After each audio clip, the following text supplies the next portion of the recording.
Hi, my name is Jacob Hellick and I identify as gay. Okay, so I'm Logan and I identify as transgender. My name is Dr. Joanna Murphy. I identify as a pansexual, non-binary, femme-presenting person. Laura Calandria, and I identify as bisexual. My name is Liz Ditzel. I identify as agender and queer or gay, depending on what's easier in the conversation. I use they, them, theirs pronouns. So my name is Jimmy Matnog. I am a gay male, I guess. Yeah. So I am Sarah Borden. I identify as bisexual, pansexual, depending on the day. So my name is Caitlin McElwee. I am a trans woman and a lesbian, so I'm a transman. And the main issue that I have that as a queer person that non-queer people wouldn't think of is I have to pee all the time. So I honestly don't know where to begin.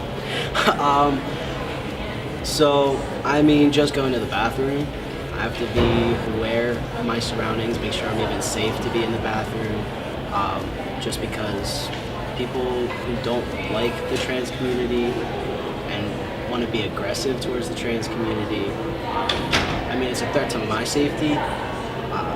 The Trump administration right now is trying to completely strip away the term transgender altogether, so my own identity is pretty much being taken away from me. An issue that I have faced throughout my coming out and everything, with people that are personally close with me, I find it kind of hard to talk about either relationships or possible relationships that I am thinking about having or currently have, even with people that have known me throughout my entire life. It seems to be an uncomfortable conversation to have, and it's I feel like not talked about as much, just because it's something that people just shove away and something that people will deal with later instead of now. So I don't even know that my challenge is really a challenge at all.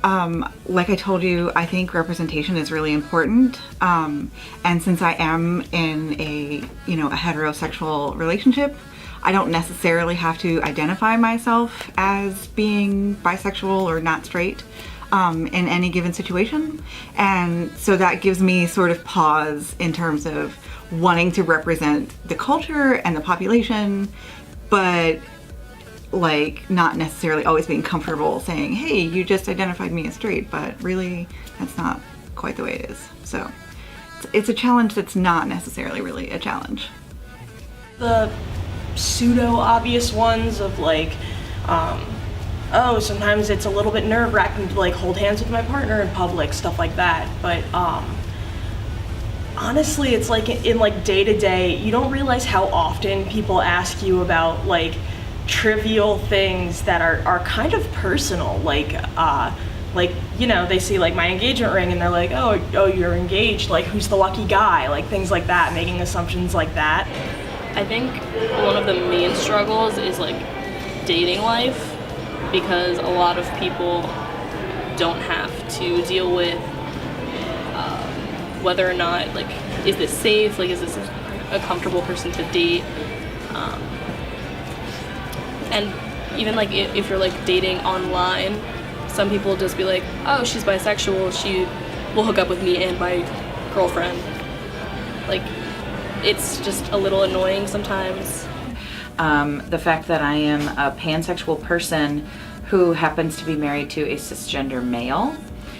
So when I'm out in public, I experience essentially heteronormative privilege because people think that we both identify as straight. Levi does, my partner, I don't.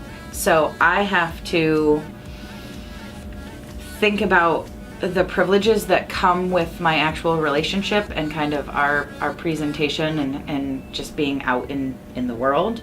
So I actually struggle with that, and I have to constantly come out as pansexual, and sometimes it feels like I'm trying to validate my own queerness, even within the LGBTQIA plus community. Parties, for example, I've never hooked up with anyone at a party, but you hear it all the time, street people making out on a fucking couch. And I've never been able to experience that because it's just so hard to find someone. It really is.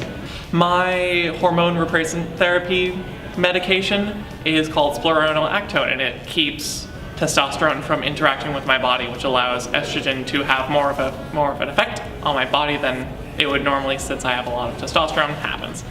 Spironolactone makes you pee all the time, which means you also need to drink a lot of water. So I'm just going through 3, 4, 5 of these a day, maybe, and I'm peeing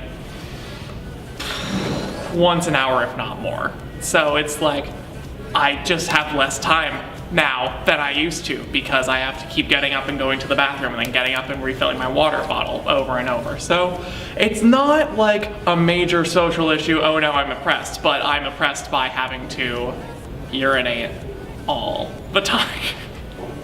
So that's my main issue that queer people know about and non-queer people don't.